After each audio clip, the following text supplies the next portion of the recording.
The Indianapolis Colts have plenty of players who must answer in 2025. So, who must meet the expectations? Which players have a foggy future with the franchise if they don't? And who do you, the fans, want to see achieve them the most?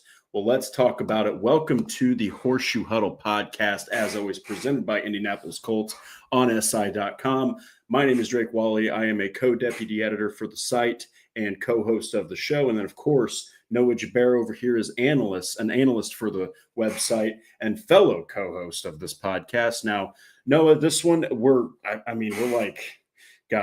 like 8 days from training camp starting. And this is such a massive training camp for Indianapolis because it's pretty much going to paint a picture for what you're going to see going forward. And there's a lot of dudes on this roster, one of which is more paramount than any, that have expectations to meet. And if they don't, you've got a big question mark hanging over these guys' heads. How you doing, man? You look fantastic. I see your haircut, man. I appreciate it, man. I noticed yours as well. Oh, thank you. Yeah, I'm doing great, man. I'm excited to talk about what we're talking about tonight when we're talking about players that have foggy futures with the Indianapolis Colts. Honestly, this list that we have here is not covering all of them. There's so many people just because the entire franchise has a foggy future in terms of the regime that's currently in place with Chris Ballard, Shane Steichen. Everybody from the top down is really kind of up in the air depending on what the results are of this season. But I think regardless of what the results are, the names that we're going to throw out on this list tonight are going to be the ones that we're really looking at, and the Colts are going to need to make some decisions on and really get some answers this upcoming season. Yeah, and it's kind of a shame that because here's the thing, the Colts have such a talented roster. They've got it really everywhere. But the biggest problem is that they also have a lot of guys where you're asking yourself, what happens if they don't do something this year? Yeah. And that's why it was such an easy subject for us to choose, is because, one, they do have all that talent. But two, if there aren't expectations met, they could look a lot different, especially if it's combined without, a playoff spot and potential AFC South title. But yeah, we're going to go ahead and no, Patrick, you did not miss anything. We put the updates on X primarily, but we decided because of some work scheduling conflicts, we decided to push this bad boy to 8 p.m. But don't worry, it's almost always going to be 7 p.m. But hey, man, life happens. And then of course, what's up, fellas? Tony, it's very nice for you to join us, and we can't wait for everybody else to kind of pile in here. But yeah, man, we'll go ahead and get started because we have an absolute slew of names here, and none is more of an attractive subject than Anthony Richardson. Now, I have to say this, Noah. I know we've talked about this dude too much already, and it's just so exhausting. It's even more exhausting to write about him every day, but I watched listened to multiple podcasts, videos on YouTube, channels on YouTube that are all NFL related, detailing Anthony Richardson. And I thought to myself, this is going to be something that I've heard all of this before. It actually they all together painted an even deeper picture that this guy, my goodness, I can't think of a crazier situation a team has been in with a quarterback that they took in the top 10 that's supposed to have all these expectations met than the Colts and Anthony Richardson. So with that being said, what do you think his expectations are this season? And what do you think that bringing in competition has potentially done for it? Do you think he's going to answer the bell with that happening? Yeah, I think expectations, it depends who you're talking to. For the Colts, for himself, I think it's going to be something hard to quantify, but I think you have to end this season as the Colts knowing if he's the guy or not. And I think the expectation the Colts have for Anthony Richardson is for him to step up and be that guy. It's looking less and less likely that that's going to be the end result, but I think the Colts are in that boat where they're both, because of the investment that they put in him and really the lack of other options, they're giving him another chance to really prove it this year. So yeah, this is make or break year for Anthony Richardson. I'm not sure if the expectations within the fan base are all the same, but I think really the expectation in order for him to stay with the Colts, should be to prove whether he's that franchise guy. I really don't think you should come out of this season with there being any questions, whether that's injury related. Hey, he looked really good for 8 games, but he wasn't on the field for the other 8 because he was unhealthy or whatever the situation is. I think you have to really leave this season with no questions about whether he's the guy going forward or not to justify not moving on from him at this point next season. Yeah, and I really like something that was said here by CJ Carter. So we got a Colts fan from Florida. Well, you talk about the ultimate combo. I mean, you got a Colts fan, and he watched Anthony Richardson play. Yeah. Wish we would have sat AR from the start. That has become, look, CJ, and Noah can attest this, and we'll make it brief because we have so much to cover here. But there are people, probably the Colts as well, okay, that are saying he wasn't ready. Yeah. Like he just wasn't. Like, look, there's always that year 3 jump you can see, but Josh Allen absolutely destroyed what the NFL views as a developmental quarterback. Yeah. They wanted to go get the next Josh Allen, who has Anthony Richardson so ridiculously and undeservedly been compared to. Josh Allen, you just got to let him play. Josh Allen never, had the accuracy issues on Anthony Richardson's level.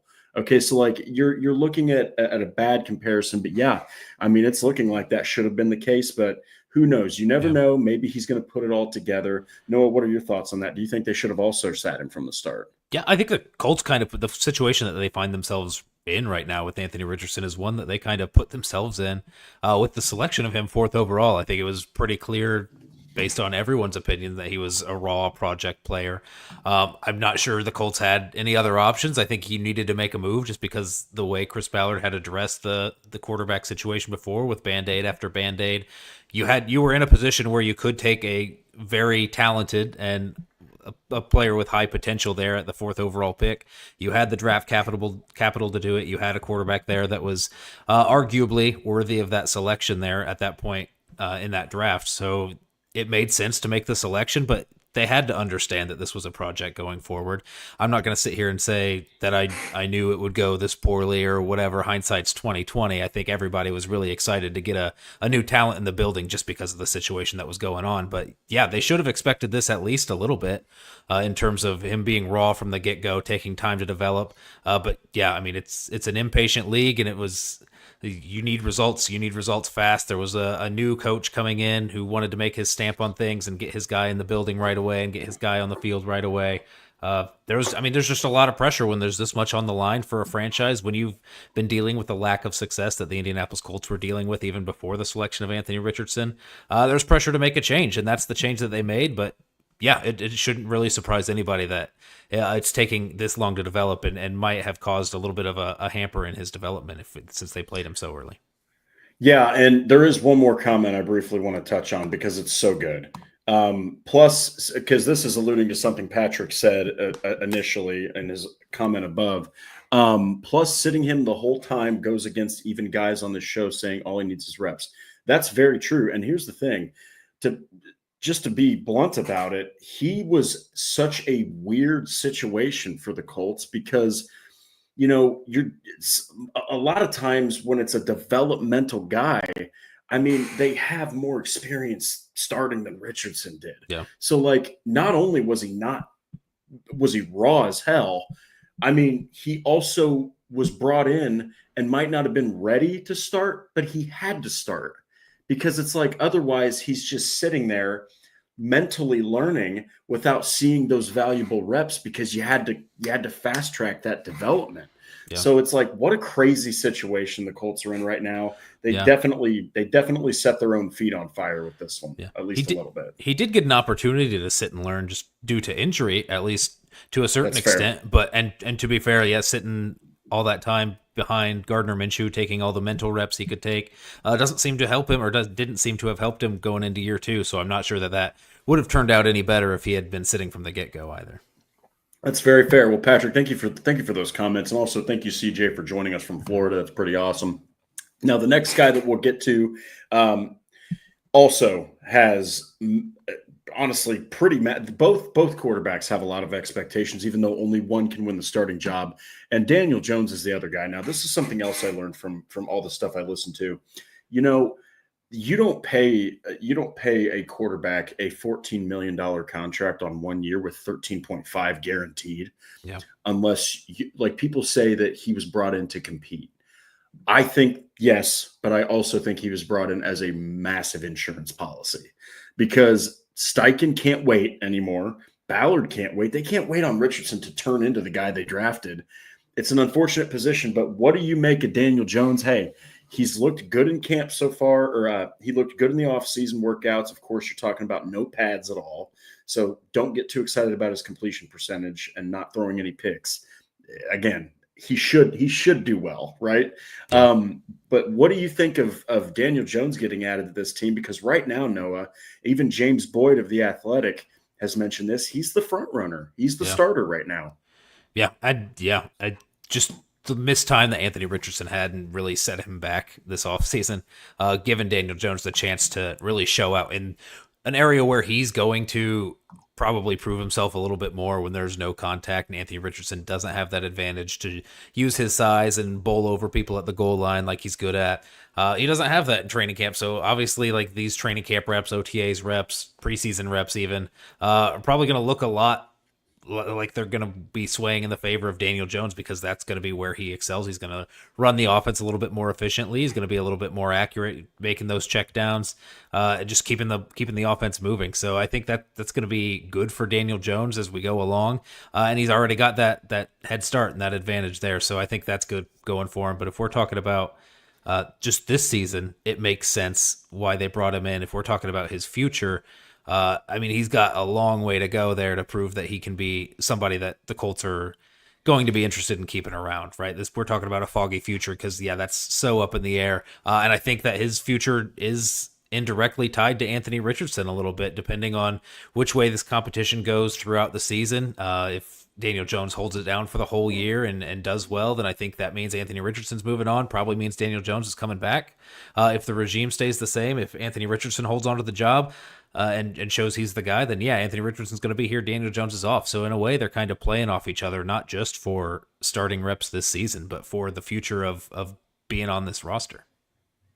Yeah, and we will assess each one of these guys if they don't meet expectations. We didn't really do it with Richardson, but that's because it's very clear.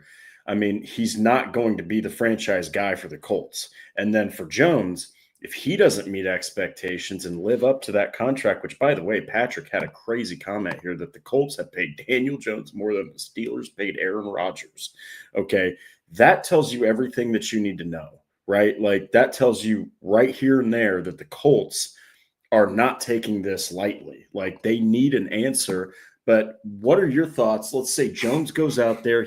Right now, not everyone, but a lot of analysts, outlets, experts, they are predicting that Daniel Jones is going to be the starter. Yeah. What do you think happens if the dude goes out there and starts? Not if he doesn't start and win the position, but if he starts and he just sucks it up. I mean, it doesn't meet expectations once he wins that gig. What do you think is up next for Daniel Jones? Yeah, I think that's where the conversation about Anthony Richardson and Daniel Jones is very different in terms of what happens after this year. Even if we get in a situation where Daniel Jones goes out there, he doesn't live up to standards, gets benched. Anthony Richardson goes out there, he also doesn't live up to standard, gets benched. I think their futures, even though the outcome of that season is the same for them, their futures will look quite a bit different, mostly because of age and experience and chance opportunity that the NFL has gotten to see of Daniel Jones and Anthony Richardson.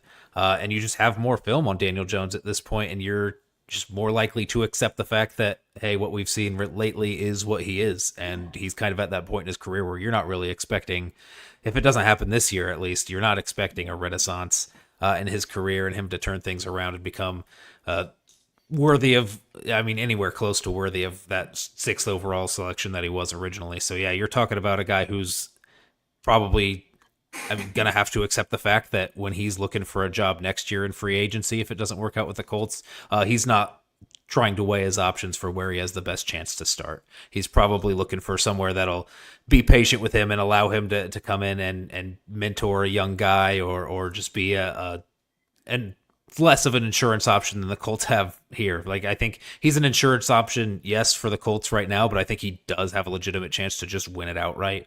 I don't think that's going to be the case for him anywhere else in the NFL next year if it doesn't work out here. Yeah, and just to put a bow on this, like I'm telling you, I just when you dive deeper into something that you think you already know like the back of your hand, you usually learn something or at least get a different insider perspective. And you're talking about Daniel Jones, who took this position with the Colts over the Vikings, who might have had even more weapons to use and a potential better coach for him. And he was competing with a dude who hasn't played any football yet.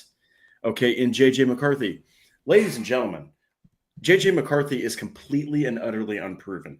Anthony Richardson still has a chance to potentially break out. And Jones still thought he had a much better chance to come over to Indianapolis and take this starting position. I don't know about Noah, but to me, that's pretty wild. Like, because Jones had I think he had an advantage with the Vikings, but he really thought, hey, man, Richardson over there, I can beat that guy. Yeah, and you don't want to think of that like as disrespectful to Anthony Richardson or anything, but I think if you're Anthony Richardson, I think you do look at that a little bit like, okay, he chose to come here because he thinks this is where he has the best chance to win, and they're going to be professionals about it. I don't have any doubt about that. I don't think there's any qualms going on in there or a debate going on in the quarterback room or anything serious like that. But yeah, I mean, you have to take that a little bit personally if you're Anthony Richardson. Having a guy come over like that who thinks that you can beat him out. Yep. When you mentioned him with the Vikings, I think, he maybe did have a little bit of an advantage there just because if you're with an organization for any amount of time, your contract ends and they still want you to come back, then that means they at least liked what they saw while you were there, even though it was a short amount of time that he spent with the Vikings last season. That advantage there, I think, goes away completely when you have the fact that J.J. McCarthy is a highly drafted player who has not shown anything on the field. So Vikings fans, brass, coaches, everyone's going to want him on the field so they're going to give him the chance to prove that he's not the guy before they would turn to Daniel Jones. Whereas here, I think he was more of an open competition here with Anthony Richardson because, for better or worse, for Anthony Richardson, there is some film on him in the past 2 years, and there's some very high highs, but there's a lot of lows that have gone on in the last 2 years, both health-wise and performance-wise. Yeah, and the last thing here is we're not going to highlight any of the comments because there's so many, but the discussion going on in here is, if Jones actually has an offensive line, he still has a top-level running back, and while it's not a completely and utterly proven like star-level talent like T.J. Hawkinson at tight end or Justin Jefferson at wide receiver, you still have a solid wideout one in Michael Pittman. You've got a promising future for Josh Downs, very promising. You have a proven deep threat now like Pierce. While he's a one-trick pony, he's pretty damn good at that one trick. And then you've got a promising talent in Tyler Warren, who's coming into a room that had nothing last year. So, hey, Daniel Jones, let's just say this. While he has absolutely no more excuses, this is the best team he's been surrounded by, period. Straight up, end of point. So you guys in the chat are right. This next guy, oh man, he might have the most ambiguous future, and that's Juju Brents. I know that we've talked a lot about Juju on this show. Case in point, you can't do anything in the NFL if you're hurt. Okay. Yeah. And I think that it's really unfortunate because the talent is all there. But as we've talked about, Noah, Juju Brents has played a whopping 11 out of 34 games. That's like 30% of your games. That's 4 less than Richardson, who we call injury prone. When he's on the field, he's looked pretty good. But tell me what you think about Juju Brents. He's got expectations this season, but who knows what they are because now he's in a completely different scheme where the coordinator favors not his archetype. Yeah. Yeah, and we're talking about foggy futures with players. I think this is maybe even a case of foggy present here for Juju Brents, where this is immediately we need to figure out, as if we're the Colts, what the future is for Juju Brents and if he's even going to be on the roster this season. We did our 53-man roster prediction last week on Thursday. I think it was very close down to the wire whether I was going to have him on or off, and the last second I kept him because I'm a coward, and then you went ahead and you made him your last cut of the 53. So yeah, I mean it can go either way. It's like there's a point to having that conversation with him right now because of his lack of special teams experience, at least. Maybe that's something that, hey, we'll get into preseason. He's running a ton of special team snaps. It doesn't seem like an issue. He's doing it well. Maybe that's not an issue, but to this point in his career, he hasn't proven that it isn't.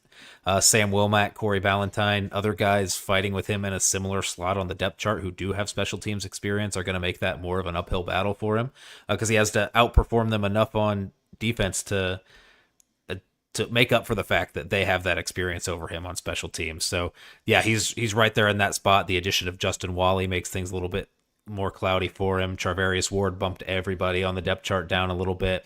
And then Lou Anarumo just preferring those guys who aren't the Jalen Jones, Juju Brents type guys that Gus Bradley had tended to favor in the past. So yeah, it very well could be a situation where Lou Anarumo has both of these guys in his room, and Jalen Jones and Juju Brents is like, yeah, we needed to add some speed to the room, but also I really like having the link with these guys. Maybe he is somebody that sticks around, but first things first, he has to stay healthy through training camp in the preseason to be even able to be eligible to stay on the roster before we get into the conversation of whether he's worthy of that spot or not. And it's suddenly a loaded cornerback room. It's one of the most complete cornerback rooms this team has seen in years, so like all of a sudden a guy that you took in the second freaking round, man, who when he was taken, everyone was pumped. They were like, this guy's gonna do it. He's gonna be the cornerback one on the outside, and it's been a real shame because even I think Juju Brents has said he's really excited about this scheme. And that's good to hear. But as Noah's pointed out, and as we both have pointed out, you're not going to hear a professional athlete say, you know what? I freaking hate this defensive coordinator and his stupid scheme. It doesn't fit what I do best. I wish we would have kept the last guy. That's right. Yeah. Gus Bradley really liked my length and my ranginess and my zone coverage ability. Like, hell no, you're never going to hear that. The worst you'll ever hear is when Anthony Richardson said, I'm tired. I was tired. I ain't going to lie. Like, that's the worst you're going to get.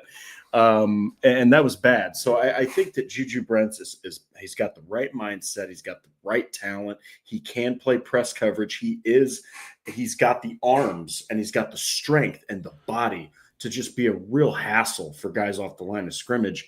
But can he stay healthy? And if he doesn't meet the expectations, Noah, I want your reply on this, but I think he's gone. I think one way or another, the Colts will figure out a way to get him off the roster. And it sucks because that's how brutal the NFL is. Yeah, I think there's a scenario where he performs well this preseason and in training camp, and all that's really going to do is up his trade value. I think you might be in a situation where even if he performs pretty well, he's still not the preferred guy for Lou Anarumo, and you have a loaded room without him.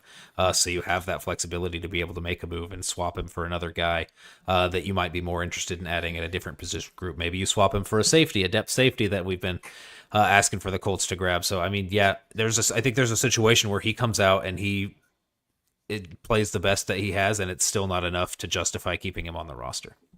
Yeah, I mean, hey, we'll keep an eye on what Juju Brents does because right now he is not. I don't think he's even in the conversation for the top corners for Indianapolis. So this next guy, honestly, out of all three of out of everyone we've mentioned up to this point, he's had the most consistent career.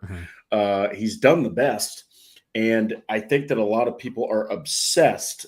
I'm not as obsessed with it, but a lot of people are absolutely over the moon with saying this guy needs to put up more sack numbers, and that is Kwity Paye. Mm-hmm. So Kwity Paye's expectations this season, I personally think that it is to take that next step as a pass rusher. Now, here's where I disagree with people saying that he needs to get more sacks. Sure, he does, right? But this guy already has 8 sacks. He's showing consistency. I think I don't have it up in front of me, but he started his career with 4, then went to 6, then went to 8.5, then led the team in sacks last year, which if you have 8 sacks and you're leading your team, that's not necessarily, that kind of is an indication that you don't necessarily have all of the the sacks that your team can Yeah. get. But man, I want to see him get more pressure. That's what I want to see. I want to see Kwity Paye get more pressure because he's already getting some sacks. He's an elite run defender for the Colts. He's a solid football player. But I think those expectations are you need to become more of a complete pass rusher. What are your expectations for Kwity Paye? Because so far he hasn't been otherworldly, but man, he has at least been a solid football player for that defense. Yeah, and my expectations are we see what we've seen from Kwity Paye. I don't necessarily expect a massive jump in terms of production and pressure, sacks, whatever, tackles for loss. I think he's probably just a really solid early down, especially defensive end that you can have on your roster, which is worth what the Colts are paying him right now. They picked up that fifth-year option for around $13 million. Dayo Odeyingbo went out in free agency this year and got around $16 million annually on a pretty big deal for the Bears. So I mean, you're getting pretty good value with Kwity Paye for the contract that he's got right now. But this is the last year that he's under contract. There's also a situation here. I think we're going to get into this with a lot of these guys where one, there's two different scenarios, right? Where the go out and they don't meet expectations and the Colts can't justify bringing him back at whatever price and he finds some other job somewhere else for less money, or there's some other people on this that are on this list, and I think Kwity Paye can be had in this conversation where they can go out and they can blow the lights off of things and really kind of earn themselves more money, but the Colts aren't going to be the ones to pay them. I think you could be in a situation where you can outplay what the Colts are willing to invest in that spot when they've got a second round invested into a Maloa. They've got Latu on the roster right now. I know they don't have a ton of other people under contract, but if you're asking for 18 to 20 million as a pass rusher, if you go out and have a pretty good year here for Kwity Paye, that might not be a price that the Colts are willing to pay right now with the other investments they have. Yeah, and I think that bringing in JT Tuimoloau, man, that was a big indication that they're like, hey, not saying that Kwity Paye needs to shoot through the freaking roof, right? But like you gotta either continue maybe at a little bit of a higher level, a little bit of an uphill trajectory, or you need to outright like Patrick says. I thought they drafted him to be the dude on the edge, but he's always just going to be an edge two at Dayo's level. Dayo Odeyingbo was I think Kwity Paye's a little bit more of a complete player than Dayo because Dayo really struggles against the run. Yeah. But Dayo also led the entire team in pressures last season, right? So like Kwity Paye, I think he's got some expectations to answer. But like Noah's mentioned, if JT Tuimoloau goes out there, he shows promise in his rookie season. He's a run defender. He's a lot like Kwity Paye. Let's say that he goes out there and secures like 5 sacks, right? And he gets like 30 pressures or even like sub 30 pressures, which is kind of where Kwity Paye's been. Yeah. I mean, they're going to look at Kwity Paye like, we kind of have your replacement. And on top of that, if Latu goes out there and he breaks out and he has like 10 sacks and countless pressures and he finishes those sacks, and instead of 3 fumbles forced, he has like 5 or 6, man, you really got to start asking yourself some questions about if Kwity Paye is going to get retained because I don't know. I don't know. Yeah. What are your thoughts? Because I think that if JT Tuimoloau shows promise, Latu has a breakout season. I mean, and Samson Ebukam comes back to his 2023 form to a degree. Yeah. Man, I think you got to start asking yourself some questions about Paye's future. Yeah, they're in a situation where the Colts have the luxury there to kind of watch these young guys develop and see how they develop before they make that decision on Kwity Paye. I think it was smart to get him on that 5th-year option. That $13 million, like I mentioned, is a pretty good value for what you're getting out of Kwity Paye right now. But then, yeah, you have to evaluate what's going on after this year. We mentioned just Tuimoloau out, just Latu under contract after this year. But you do have some other guys on the roster who are going to be coming off of their 1-year deals. Tyquan Lewis has consistently gotten 1-year deals re-signed with the Colts after his performances. So they have they have some other options there. Samson Ebukam comes out and has a good year. There's other guys on there that they can bring back for probably quite a bit less money than Kwity Paye would garner on the open market. So if you're willing to sign Samson Ebukam, Tyquan Lewis to really get back about 70-80% of the production you were getting from Kwity Paye for about 40 to 50% of the cost, I think that's a conversation worth having. Yeah, I mean, it's going to be all about, what happens because I think Kwity Paye, like you said, I think at his most, he's getting like 9 sacks. Okay. Yep. I think that I love what you've said about, I expect the same. I expect the same, which, hey, no NFL team will complain about a hell of a run defender who gets 12 quarterback hits and gets you 8 sacks consistently. That is a solid football player, Yeah. but it's all going to hinge on what happens with Tuamoliau and Latu. So this next one, man, we're going to go ahead and just get out the name, and then I'm going to highlight the super chat, and I flipped these two players because of the super chat from the one and only CFO Patrick freaking Rye, and that is Alec Pierce. So we're just going to start off with this one. If Daniel Jones ends up being the dude all season and can't uncork it like AR, which he can't and doesn't, and Mitchell vastly improves, could you see Alec Pierce being dealt at the deadline to a contender? Ooh, man, that is a hot topic right there that you just created, because I've seen some coverage, articles, whatever, which in this industry, anybody will write anything about anything in the NFL. I mean, they really will. I've done it. Like, you just hear a little sliver of something, you'll write about it. But what are your thoughts on that before we even dive into his expectations and what could happen if he doesn't meet them? I mean, for Alec Pierce, Noah, it's all about who starts at quarterback. If AR starts, you've got yourself potentially another building upon last year type season. Man, if Daniel Jones starts, Alec Pierce is he's not a short yardage guy. He's not a hands guy. He's not a route guy. What are your thoughts on that chat right there? Yeah, I do think Daniel Jones has plenty of arm strength to make use of a guy like Alec Pierce. I don't think he's going to uncork it as often as Anthony Richardson or even Joe Flacco did last year. And you should have some more options underneath that you don't have to uncork it that deep, even if you do have a guy like Anthony Richardson in the roster. So I don't expect the performance in terms of just raw numbers to be the same for Alec Pierce in terms of the average yards per catch he was pulling down, the rate at which he was pulling those down. I don't expect that to be the same. But to address Patrick's comment here, I would initially think the smart move would be to deal him if you do have people who are interested.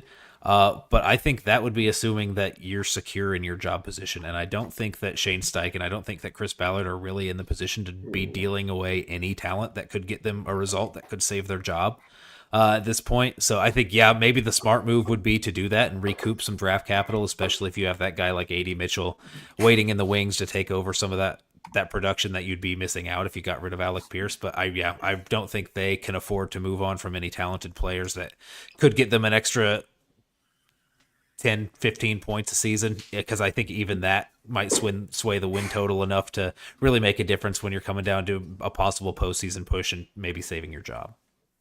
Yeah, and the thing is, that's exactly why they're paying Daniel Jones ridiculous money. That is because they need to save their asses. Like, they really do. You can't rely on Richardson to do it anymore for you. You don't have time. So I think if Mitchell looks great and he looks like the guy that was supposed to really push Alec Pierce, I mean, it could happen, but you also want to be 100% sure that Mitchell is that guy. Now, what we'll do is we'll kind of move into Alec Pierce. Like, so by the way, thank you, Patrick. You're a legend as always. The expectations I have for Alec Pierce are, honestly, man, I mean, 37 catches, right? 824 yards. That's bonkers. And that's just absolutely ridiculous. He had 7 touchdowns, and here's a mind-boggling stat, is 32 of his 37 catches were for a first down. So this is the quintessential deep threat. I mean, it was the most catches he's ever caught as far as catch percentage with 53.6, which just tells you he's a vertical guy. My expectations are you need to learn more in your route tree. Because Pierce is a burner. He's the one-cut dude who, as soon as he plants his foot on that post route, if you're even a little bit behind him, you're done. But the thing is, he's not going to run these dig routes. He's not going to run these whip routes. He's not going to run a screen very often. Like, he's just not a complete receiver. In fact, he's probably one of the farthest things from it. He is literally just a deep threat so far. So I expect this guy to step it up a little bit. What do you think? What are your expectations? Because if he isn't going to become a more complete wide receiver, then that dude needs to put up 45, 50 catches, and he better have over 1,000 receiving yards and be pushing 10 touchdowns, like 9, maybe even 10. Yeah, we've mentioned a lot about him being a one-trick pony, but that trick is the best trick in the really NFL. good. I mean, It's really it's good. the one that everybody wants, and it's worth a lot of money, and he does it really well. I don't necessarily think he needs to round out his game anymore. I'm sure he would love to. From the Colts, I bet they would like that. I do think that, the offense didn't move that well when Anthony Richardson was playing. I think even with Joe Flacco in there, it wasn't moving that well. I think Alec Pierce does have something to do with that as well. As good as he is on the deep routes, you mentioned it. Yeah, it doesn't create a ton of separation underneath. That's not really something that they have asked him to do a lot. Where if they had a receiver like A.D. Mitchell, if he lives up to his potential and he can run that full route tree, I think that opens you up a little bit more to throwing some more short and intermediate stuff and keep your offense on schedule, just to give you some more options. Because last year you were dealing with Michael Pittman with a fractured back and Alec Pierce, who only runs deep. Man, it's really hard to take full advantage of every route in the book when you've got somebody who's so dependent on creating separation deep and not intermediate. And then, your number one receiver's dealing with that injury.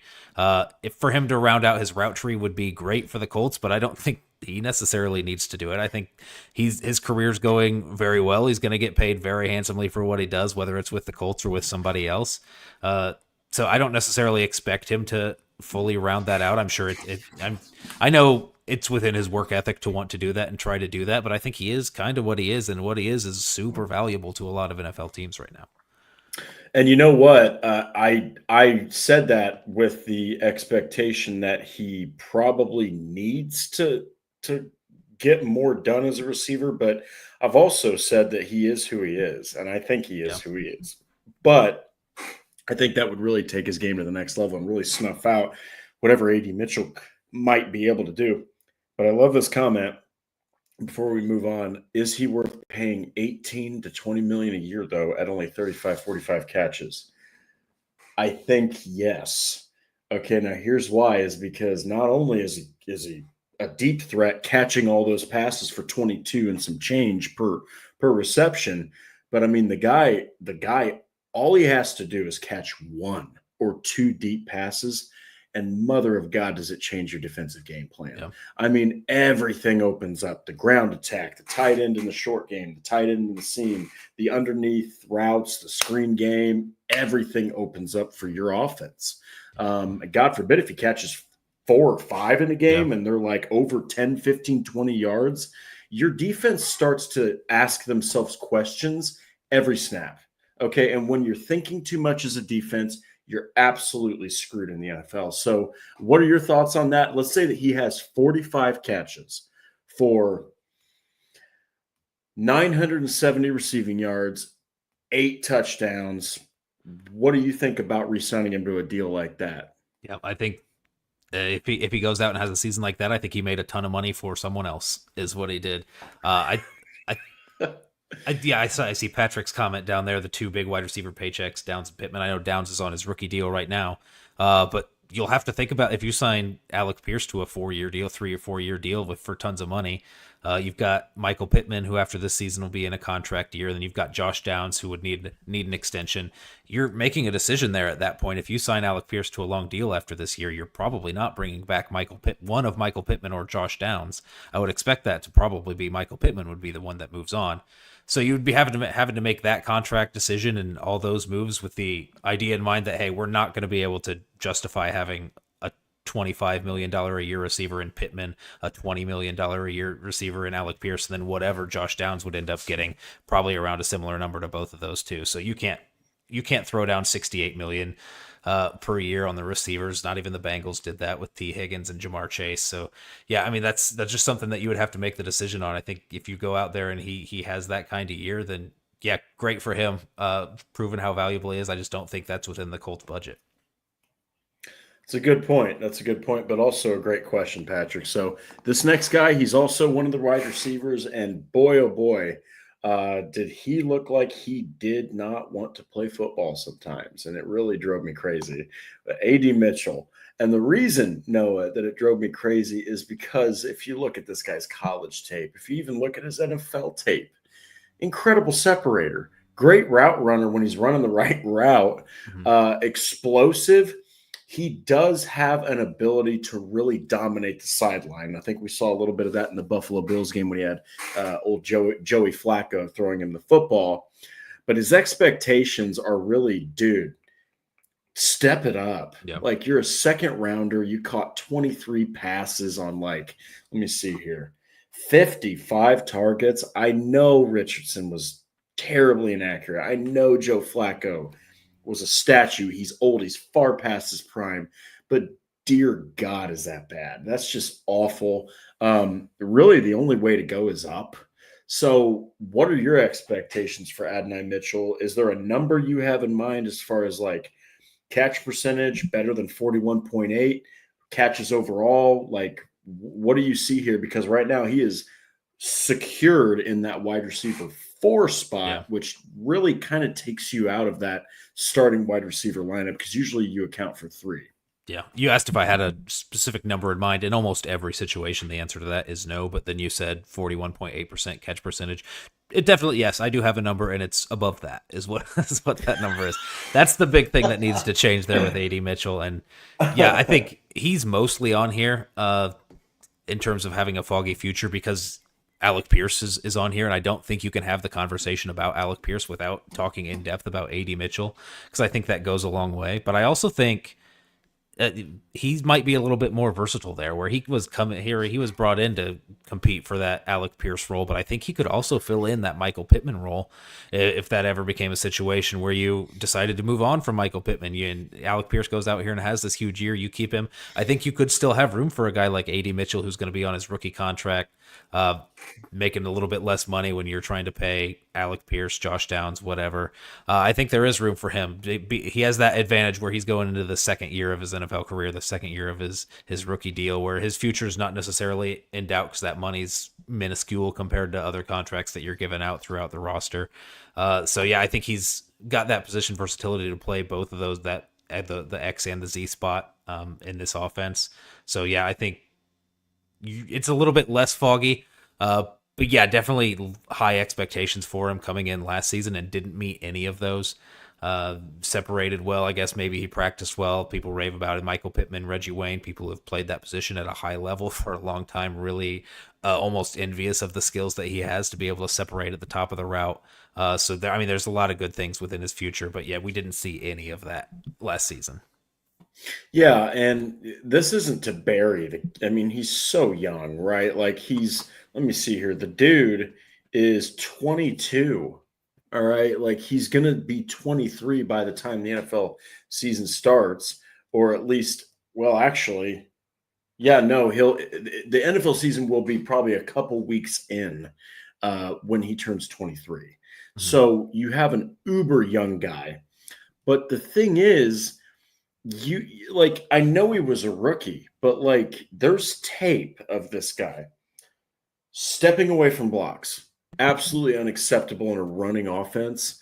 There's tape of this guy running an absolutely incorrect route. Ball is going on the out, dude's going on the in.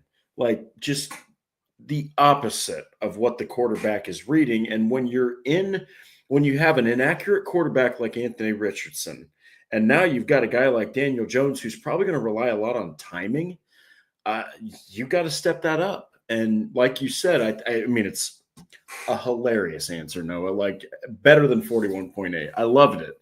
But like, you're looking more like, hey, man, I mean, Josh Downs is over there securing sub 70% of his targets with incredibly inaccurate quarterback play and constantly. I mean, dude's already played with 3 quarterbacks, and he's securing just a hair under 70% of his catches.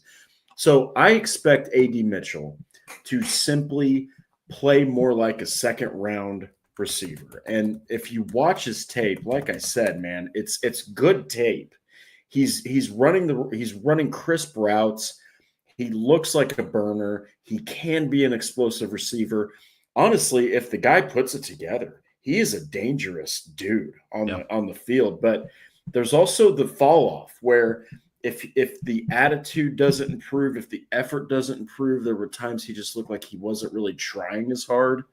you can only lean on Anthony Richardson sucked with his accuracy last year so much because Joe Flacco did play in 6 of those games. He started 6 of those games. So I guess the question is, what do you think will happen?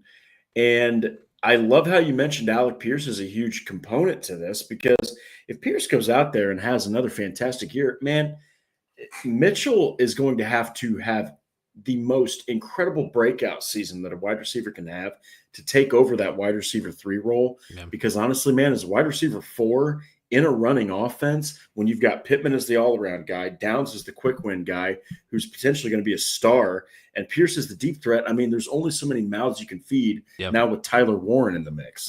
Yeah, that's definitely going to affect him in terms of, like you mentioned, targets that you're going to see and the workload that he's going to be able to get on the offense if you have all 3 of those guys and Tyler Warren, like you mentioned, playing. Yeah, especially if Anthony Richardson ends up being the guy. I guess even if Daniel Jones ends up being the guy and this is primarily a run offense, then that's going to be a situation where maybe he's going to be a little bit unhappy with that. But at the end of the day, we're going to keep going back to the fact he's on his rookie deal, not making a ton of money, doesn't have a ton of leverage, and really has to prove himself before the Colts have to pay him any interest in making sure he gets the ball enough and gets enough touches. Yeah. Now, this next guy is really interesting. This is I had a lot of time during the old day job today. So I listened to Indy Star's incredible interview with this man and why I finally listened to the whole thing and why he missed so many games last season due to personal reasons. Very insightful. And that's right tackle Braden Smith. Now, look, this is a guy who's been with the team since 2018. The Colts restructured his deal to keep him. They could have saved a buttload of money by cutting him. I'm talking like, I can't remember the exact number, but we talked about it ad nauseum, and it was like $16 million. Okay, by cutting this guy. But you were moving Matt Gonsalves to the inside. So you didn't want to lose Braden Smith on the outside. But I highly encourage everybody to go watch the interview with Braden Smith and his wife when they are talking about his mental health struggles and his anxiety issues and OCD issues when he was out last year. What a powerful human being this guy is to come back to football and overcome all that. But we're talking about expectations here. And when you get to talking about the field, you got to look over all that stuff. Braden Smith hasn't had a Pro Bowl. All right. He hasn't been a top tier, 5-10 tackle, but my goodness, he's consistent. All right. And he's dealt with a lot of injuries recently. So I think my expectations are really simple. Is it official that the Colts aren't going to keep him? No. But you did draft Jalen Travis. You already had a swing tackle on Blake Freeland, right? So if Jalen Travis looks like a promising talent, you're kind of saying to yourself, I mean, Braden Smith is probably auditioning for his next job. Yeah. So I want to see him do 2 things. I want to see him stay healthy. Okay, because he's dealt with some injuries, right? Not just the personal issues, but injuries that started to pile up like they did for Ryan Kelly, and we saw what happened with him. And number 2 is get back to being that anchor on the right side, because he's a hell of a run blocker and he's a solid piece. What do you think about Braden Smith? What are your expectations for the veteran? Yeah, I think this one's super interesting and like kind of contrary to everybody else that we've talked about when you're talking about a foggy future for a guy. It's tough to evaluate. It's weird because I almost think of everybody we've talked about, he's the one least likely to come back to the Colts next year. And I think that's regardless of how he performs. And we've talked about Anthony Richardson, Daniel Jones, Juju Brents. Odds are that we're going to have some issues, and probably 2 of those 3 aren't going to be back with the Colts next season. Braden Smith, I think, is definitely on that list because I think he can play really well. But then you just can't justify paying another tackle. You've got Bernard Ryman, his contract coming up, and he's in a contract year. You'll have to extend him. You're paying Quentin Nelson. You're right. You mentioned the Jalen Travis draft pick. I also think you should mention Matt Gonsalves, even though he's playing inside at guard to start the season this year. Very well a situation where Braden Smith moves on and they bump Matt Gonsalves back out to right tackle next season. You just have people waiting in the wings to take that spot, and you have money tied up elsewhere along the offensive line. Whether he plays poorly, whether he plays well, it just seems like the writing's kind of on the wall for Braden Smith here. But if you're talking about expectations this season, I maybe this is a little bit too like generic and not out there for me, but I just tend to think that people who have played, like, you're going to get mostly what you got from them, maybe at a little bit lesser degree. When you're talking about Braden Smith, a guy who's dealt with these injuries in the past, is kind of pushing up there in the 30s in his age. I think this is his age 29 season, so he's really close to approaching 30. You just don't see a lot of those guys get better as their career goes on. So at the bare minimum, I expect him to be a solid right tackle, and then maybe just kind of verging on maybe injuries are catching up to him a little bit, and you have to think about replacing him at some point. But yeah, either way, I think this is a foggy future in terms of where he ends up, not so much of whether it'll be with the Colts or not. Yeah, and due to those due to like missing the 5 games last season and due to Ryman's injuries, I like what you said about Gonsalves. I do think that they drafted him to eventually be a Will Fry's replacement, but he played plenty on the right side at tackle, plenty on the left side at tackle. He's got the experience.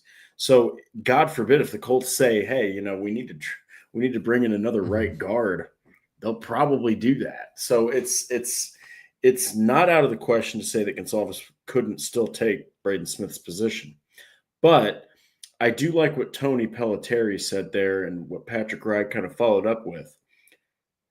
He already contemplated, now obviously it was with, his personal reasons for not playing, but he contemplated stopping football. He contemplated retirement.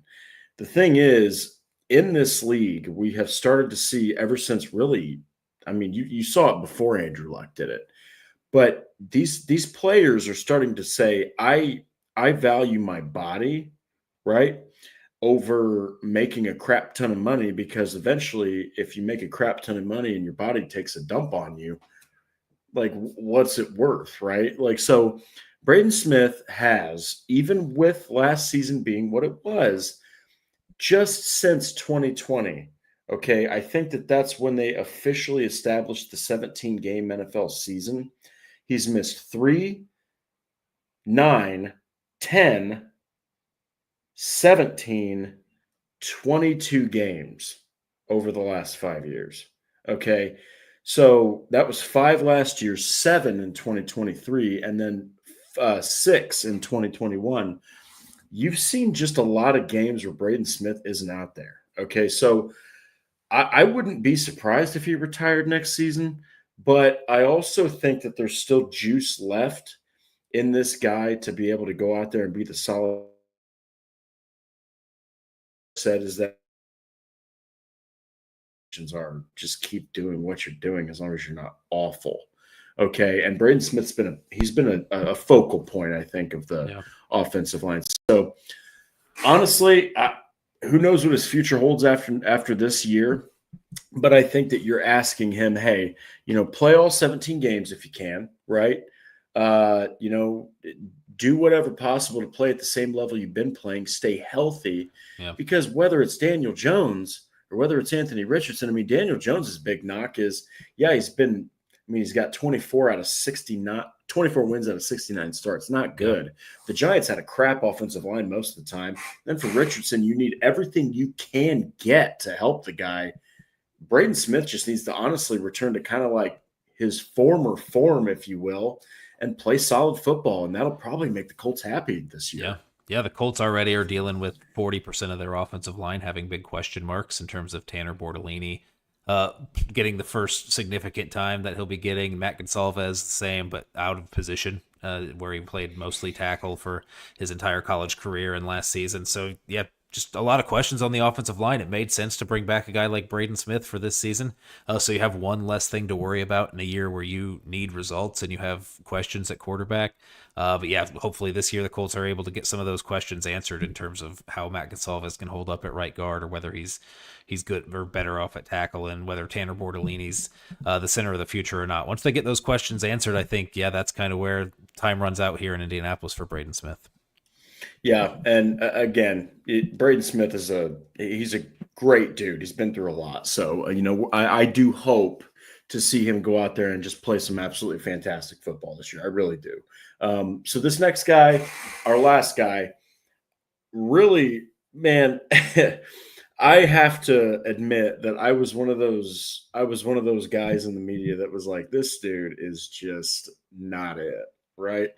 Goes out there and plays an absolutely fantastic season. Of course, there's things you can work on, but being as young as this guy is, and how many years he's already played in the NFL, I feel like he's like 30 years old, but he's like still in his early 20s, and that's Nick Cross. Nick Cross took over the safety positions for Indianapolis. It wasn't just strong; he also was, paired with a guy in Julian Blackman who didn't really perform like he should have, but of course, just dealing with constant injuries, playing through. I think he had a torn labrum, which is wild because you almost can't even move with something like that. What do you think about Nick Cross's 2024? What are your expectations for him? Because it's really hard, and it's going to be hard to build on an incredible season like that because he looked like an anchor for that defense. Yeah, I do feel a bit for Nick Cross just based on how much they moved him around when he started his career, and then he finally finds a spot there at strong safety. Which is really good. He's still in that spot, but it's an entirely different scheme now. So you're kind of throwing a wrench in the works of what he finally got down and was able to find some success in. Nick Cross is on this list because, it's a contract year for Nick Cross, and I think everybody kind of has some uncertain futures when they're going into a contract year. Even more so when you're talking about a guy who's playing in an entirely new scheme and has really only been able to put that season together one time in his career. I know it's a young career, but he's just done it the one time and hasn't been with this coach, hasn't been in this system. His issues with being able to be that communicator on the back end of the defense has been pretty well documented. So you hope that that's not an issue when you switch to Louis Anarumo's defense. That might be a little bit more complicated than what you were running with Gus Bradley in years prior. So as long as that's not an issue, I expect him to come out and play a solid season. Because I think they've learned what they have in Nick Cross, and they're not going to put him in situations where he's going to be that man deep or he's going to be lined up on some frankly mismatches that he would be lined up on in the slot. He can stick to being that box safety and covering kind of those robber zone coverages and playing up in the box and run support a little bit more. I think those are the strengths of his game, and I hope they lean on that a little bit. But then once you come to that evaluation of him, if he fits well in this scheme and he's good at doing this, then he's right there hitting the open market again, and he's going to be getting some offers from some other teams, and you're going to have to gauge the value of that and whether or not a solid, strong safety is that important for you when you have a guy like Cam Bynum you're already paying Kenny Moore, Charvarius Ward on the back end.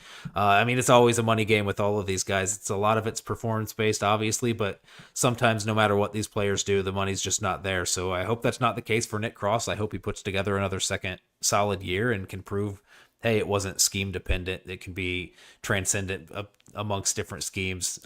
He's just a really good box safety. I hope that ends up being the case, and he ends up getting a second contract here in Indianapolis. Yeah, and I do like what Patrick said here. Honestly, I think having him move around as much as he did will help him adjust and understand Anarumo's system that's so secondary focused. It's all about safeties and corners with this system. Dude has a chance to be a Pro Bowl alternate this year. I like that you said that, Patrick, but what Noah's mentioning is when the Colts had no idea that he would be in a new system at some point, right? Like they did not, because I remember being at camp, they didn't know what they were doing at one point with Nick Cross. They were throwing paint at a wall, hoping it was going to stick. They were like, is he a strong safety? Is he a free safety? And they kept bouncing him back and forth. They put him in the slot. They put him, in the box. But I think now with a clear-cut understanding that Lou Anarumo is the guy and probably will be the guy for at least a couple seasons, now you bring in Cam Bynum, who's a clear free safety. That's just going to help Cross. That's just going to help him kind of be able to hone in on one spot. But yeah, I think Nick Cross, he's got a lot riding on 2025 because then he's going to be going into a contract season. But yeah, we'll keep an eye on what Nick Cross does. Eric Ladigo, man, you guys are number one. Got to watch you guys every week. Thanks for all the work you guys put into keeping us informed and updated. Again, thanks. Dude, you are a hell of a guy for saying that. We love doing this. So we really appreciate that. Thank you so much. And then one last thing here is, Daniel, dude, he said, it's been a long time. Hey, guys, it's nice to have you back, but I think Nick Cross can morph into a Bob Sanders box safety 2.0. Look, man, if Nick Cross can become Bob Sanders, dude, you're talking about a former defensive player of the year. You're talking about a guy that was injured all of 2006. Yeah. Shows up just in time for the Colts' playoff run to get them to a Super Bowl. I think he had a fumble. I might be wrong on this. I don't have it in front of me, but I think he had a fumble forced and a pick in the Super Bowl. I mean, what do you think about that praise? I mean, if he could become even like 60% of Bob Sanders, yeah, I think Indianapolis has themselves a star. Yeah, I'd love to see Nick Cross kind of develop a nose for the football like Bob Sanders had and get some turnovers, some forced fumbles. That's what really makes the difference for the defense when you've got guys like when you had Shaquille Leonard on the roster, just being in the right place at the right time, the punch outs, everything like that can totally flip a game. That's what Bob Sanders did so well, aside from just jarring everybody he came into contact with his 5'8" frame. Yeah, crazy. Bob Sanders was one of a kind. I don't think Nick Cross can really be that. But I mean, he has that build to be that type of a thumper. It also shortened Bob Sanders' career being the hitman that he was, right? So I hope for that a little bit, but also at the same time, let's take care of your body a little bit more than that, Nick Cross, and be around for a long time. Yeah, that's very fair. I mean, Bob Sanders was an absolute destructive force who I think at one point you could have considered a top 3 defender in the entire league. Yep. And in one year, he was the best defender. But guys, that is our show. We really appreciate everybody tuning in. At the end of the day, these guys have expectations to answer. And if they don't, there could be dire consequences. Their futures might be pretty murky. But if they do, Indianapolis is going to have some tough decisions to make on some of these guys because you can't pay them all. But hey, don't forget to like the Horseshoe Huddle on Facebook and follow Indianapolis Colts on SI. And on X, we are, of course, at Colts_SI. Subscribe to the Horseshoe Huddle on YouTube and click that bell to turn on all notifications so that you get the updates and the breaking news when it happens. If you want to listen, excellent news. We're everywhere. We're on Apple, we're on Spotify, we're on Google Play, wherever you listen to podcasts, and so much more. Guys, we will be returning on Thursday. It will be, I believe, training camp the 22nd. Yeah. What day is that? That's Tuesday. Or does it start on the 21st? Am I crazy? Report day, 21st. Yeah. Have I just been covering this team so much that I've lost the simplest updates? Okay, here we go. It says that it starts on the 23rd, and it will run through the August 14th. The first practice is scheduled for July 23rd. So we will have 2 more. The 22nd. Yes, we will have 2 more shows before that happens. That's an absolutely pivotal time for the Colts in such a massive year where a lot of people are honestly, their jobs are on the line. And Tony, to answer your question before we wrap up, 7 p.m. It's almost always going to be 7 p.m. We just had to adjust some things this time because we had some work conflict and scheduling that kind of ran over, but we were 7:03 p.m. 7:03 p.m. Expect us to be at least a few minutes late, but hey, that's just our style, and we really appreciate all you guys for tuning in. But until then, have a wonderful day. Have a great week until Thursday, and we are not done with this show because Patrick Rye says when you guys come back on Thursday, we will be less than 50 days until NFL kickoff. Man, covering the NFL is both amazing and it sucks after the draft because then it gets really, really desolate out there. So we are so pumped to hear that news. Yeah, I'm pumped. Yeah. I've done however many episodes of this show at this point. I have never done a show in the preseason or the regular season. So I'm ready for any type of football to talk about. When I did the guest episodes last season, it was during the off season. It was doing the live show for the draft. I took over as soon as the playoffs started here once Andrew stepped away. So yeah, I mean, yeah, I'm just the off season king right now. So I'm ready to get in there for preseason and some regular season football, so we can have a consistent thing to talk about and not be just talking about anything that we can drum up here about some of these guys. So yeah, I'm interested in getting some football in front of us. 50 days seems like a long time, but that's going to come quick. Oh yeah, that's going to go very fast. So until then, guys, thank you so much. Enjoy your Monday, enjoy your week, and we will see you all again on Thursday at 7. Take care.